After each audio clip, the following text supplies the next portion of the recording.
Hi everyone and welcome to Sultan Sanctuary NG Plus walkthrough. This is part 5 and this is a long part. We're gonna do a lot of stuff here and we're gonna start getting brands, and I didn't talk about this. This is the first brand that we're gonna get. Brands are like some new, let's just call it skills that are not in the skill tree, by the way. They are given to you by NPCs like this one, and they're gonna like infuse the Metroidvania style. That means that we're gonna start having like the obelisk here that inverts our exploration, and we're gonna have another one that allows us to stand in some invisible for now places, and then we're gonna have one that kinda is a dash in the air that kinda allows us to go faster and dash to higher places and stuff like that. Stuff that's going to make traversal and exploration more fun, I think. The saddest part about this whole brand thing, and this is a personal opinion of mine, when I finished when I was towards the end of the game, the final areas of the game, when I had all 3 or 4 brands, I think there are in total, I was feeling pretty cool because you can dash in the air, you can dash twice, you can kinda climb through the walls. It's a lot of fun. I think the game is more fun at late moments in the game, at least the exploration part. And I think they made a mistake when they transition you from New Game to New Game Plus by taking away the brands. They take away the brands, so you have to do everything again. Now I totally understand why, because actually getting the brands and following and getting the brands again and using them to explore actually is what it actually limits you from ending the game sooner. But I think it would have been cool just to start with all the brands and then make your way through the whole game as fast as you can. Like you wanna do the entire game again, then do it, or you wanna kinda go through the late areas of the game already at the first hours of the game, then go and do that. Because I mean I think it would have been a good idea. I don't think people I think all the people that would have get all the brands would have said like, okay, we're gonna go exactly toward the end boss and finish New Game Plus. No, they would have explored the game anyway, you know. So now we have to go back to this castle that is over here, which had an obelisk, and this is kind of the Metroidvania that I mentioned before, like going back to a previous place with a new skill, just to progress through the game. And that can be annoying for some people and not as annoying for some other people. It just depends. It depends. I played Symphony of the Night and I loved it, and I like Metroidvanias when they are really good, when they are designed in a way that almost feels natural, the way you progress through the game, then I have no problem with it. If they are designed like shit, and you kind of get lost all the time, then I have a lot of problems with it. But if they are if they have good design, I have no problem. And this game has really good design, really good level design. So yeah, this is the new place, the Castle of Storms, and this is where we're going to fight probably the hardest boss fight up until this point, and it's going to be for you as well, which is going to be the dragon, the Kraekan dragon. So, but we still have a lot of exploration to do, guys. And I'm going to try to show you all sanctuaries and shrines in this Castle of Storms, and then we're gonna move up to the what is it called? And you're gonna see me dying here because these fucking skulls. Yeah, there we go. Yeah, so I'm always going to show you one death at least, and in the videos it's kind of like it's becoming like a tradition since the Uncharted games. For me, it's two things showing you a death. that I actually die a lot, and I don't want guys to think that I'm some sort of god at these games. I'm not. I just put a lot of effort into it, and I do get good at it, because there is no way you can beat a game if you don't get good at it. But it's not all skill. It's not the ability that, for example, of a permadeath run, that I have to do everything perfect or I die. No, I do a lot of mistakes, but I like to show at least one. And the second part is because from the mistakes you learn, and I think watching a video you can actually learn too.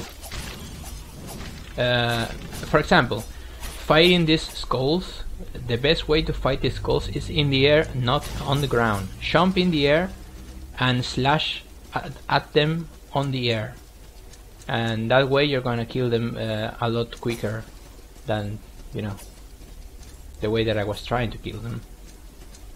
It was really bad. So yeah, so in the previous chapter I was talking about something and I just don't remember anymore. What was I talking about? I was talking about the generations of consoles, but I was talking, oh yeah, the PlayStation 4.5. Yeah. Okay, so the PlayStation 4.5 is, I don't know what it is. There has been no announcement of what it's going to actually do, except that it's intended to reproduce some kind of multimedia or all multimedia at 4K resolution. That also that also entails that the console is actually an upgrade. It's a better PlayStation 4 to be able to actually show 4K content. Now, they haven't actually said that if they are going to reproduce games at 4K resolutions. Yeah, that's actually not been clarified, and I die again because of the fucking skulls. So that's really important here, guys, because if the PlayStation 4.5 is going to move games at either 4K, they can go both ways. They can either go 4K and still be 30 FPS, right? For example, imagine Uncharted 4 at 4K, but still on 30 FPS. Or they don't move games and it's only intended to do video at 4K, which in that case it wouldn't be a quote-unquote problem as I see it right now myself. Or it's going to actually move the games that you already have in your account or you have on you know, box. It's going to move them at 60. It's going to unlock. Imagine that every single fucking game that you have unlocks the frame rate. The developers with a patch or something unlocks the frame rate of every single game, and suddenly the PlayStation 4 moves everything at 60 FPS. Yeah, your mouth just watered, right? Because they said that they were going to integrate a better graphic cards, and I think they're going to do more RAM. I don't know if it's going to be the physical RAM or it's going to be the graphics. I think they're gonna do both. So any of these two ideas that I have in mind are really good. But what's the bad part? Because this whole preparation for PlayStation 4.5 is basically because of virtual reality, of the PlayStation VR, which is going to release later in the year. And this whole thing is because of that. Apparently the PlayStation 4 is not capable of running games and the virtual reality at 30 FPS at the same time. But they are saying that they want 4K too, so they're making a system upgrade. So they're basically, if any of those two scenarios, the scenario of playing games at 30 FPS but on 4K resolution, or the scenarios of playing games on 60 FPS, all games, happen, then basically the PlayStation 4, all the PlayStation 4s that we bought are going to become useless. Because who wouldn't want to play Bloodborne at 60 FPS, for example? I was talking about games that were system sellers in the previous episode, and I kind of forgot to mention Bloodborne, and I didn't really forget to mention Bloodborne. I just didn't, because for me it was the system seller. When I heard that From Software was going to release the next Souls, quote-unquote Souls game on PlayStation 4, I just jumped on it. I just said, okay, I need a PlayStation 4, and that's the system seller for me. But I understand that Bloodborne is not for everybody, so that's why I didn't mention it. But coming back to the topic, 60 FPS for every single game, Uncharted 4, Bloodborne, I would even prefer not to have it on 4K, because if you want 4K, you can have it on the PC if you want to. I would even prefer it to have 60 FPS with the new PlayStation on every game.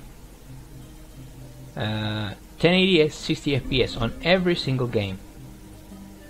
So that will be fucking incredible. That will be really, really good. That will be what we all thought it was going to be when I just bought a new television in my room that was able to well, it's a television that has a 144 gigahertz frequency, so it was way above 60. But I bought the television just to get ready for the PlayStation 4, because I assumed that everything was going to be 60, and then no, then you know, only the remastered games get 60, and only some of the remastered games get 60. So, but the sour part about all this, I know that this is good news. This, for the majority of people, this is good news. This is weird news, because this is the first time that something like this happens. This is the first time that a console 3 years or 2 years, I still don't know, after release does an upgrade. Because they usually, what they do is that they do the big fucking machine, and then they do the slim one, right? But the hardware is basically the same. Now they're doing an upgrade, like the upgrades that we do on our PCs, or if you have a PC, you are constantly upgrading to keep up with the market. If more so if you are a gamer. So now the console does, a console does this for the first time, and if this is only because of the VR, this is only because they want to, you know, play the VR games and have them play good with the PlayStation VR, and there's not gonna be any other improvement than that. I mean, the games that we play at 30 will stay at 30, and the games that play at 1080 will stay at 1080. Then there is no reason for us to kind of preoccupy about the future of PlayStation, because we just unless you want VR, which I don't, which I'm not going to get probably. I don't. I was around when the industry kind of first introduced VR a long time ago, and there were simply no graphics, no fidelity in graphics to actually present a good experience. Now they have the graphics. Now they do. Now they have the graphics to present a good, interesting game. But I think it's the thing that's going to happen for me and virtual reality is the same that happened way back then.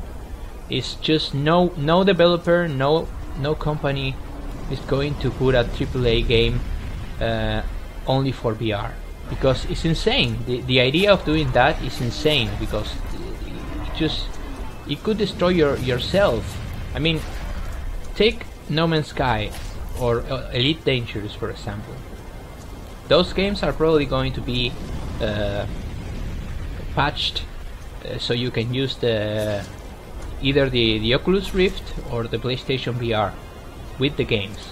So that's fine. If they do a game before the VR, and then they adapt the game for the VR, that's great. That's cool. That can actually work. But nowhere in the fucking universe of games is going to a company is going to create a AAA game just for PlayStation VR. So what is going to end up happening is that we're going to have like 10 titles, and most of them indies, which are kind of cool to use with VR, but we're never going to get a huge cool AAA game for VR. They're gonna be gimmick titles like Kinect. Remember Kinect? Yeah, you don't remember Kinect, right? Or at least you remember it, but you don't really remember. You don't really fondly remember it. Because it was an experiment, like the motion sensors in fucking PlayStation. What were they called? The fucking PlayStation Move. I never bought that because I knew it was going to die, and it died. And it died because it had only a select number of games that supported it. And this is the thing, guys. This is the thing. It's never going to work because no one is going to fully commit to something like that. No company is going to fully commit to creating something special or big for a virtual reality. It's a gimmick. It's only a gimmick. It's only to use for like half an hour until your head hurts, which it usually does, or your eyes hurts, which they almost always do. Sorry. It's a gimmick, and I don't buy gimmicks. I buy games. I buy video games. I want to play video games with my gamepad, with my trusty gamepad, which is an absolutely gorgeous gamepad, the PlayStation 4 one. The other day I went back to a PlayStation 3 gamepad, and you have to notice the difference if you do that. The gamepad is so much better, so much fucking better. The sticks and the D-pad and the buttons and the triggers. Oh my god, the fucking triggers. So much better, so much comfortable also. There's never going to be a moment when I don't use a keyboard or mouse or gamepad to play games as a standard, you know. The closest that I know that a console was successful and actually changed the way we used to play game was the Wii, the Nintendo Wii. And it kinda, and the Wii U tried to do something else, kind of, and it fucking failed. We'll see what the Nintendo NX does. That's kinda interesting, but here we're going to get the second brand, guys. We defeated the dragon, and here we get the second brand where we're gonna use it to progress through the game. That's my opinion on the PlayStation 4.5, and I guess if they actually do make the games run at 60 FPS, all of them, I might consider selling my current PS4 and getting the new one.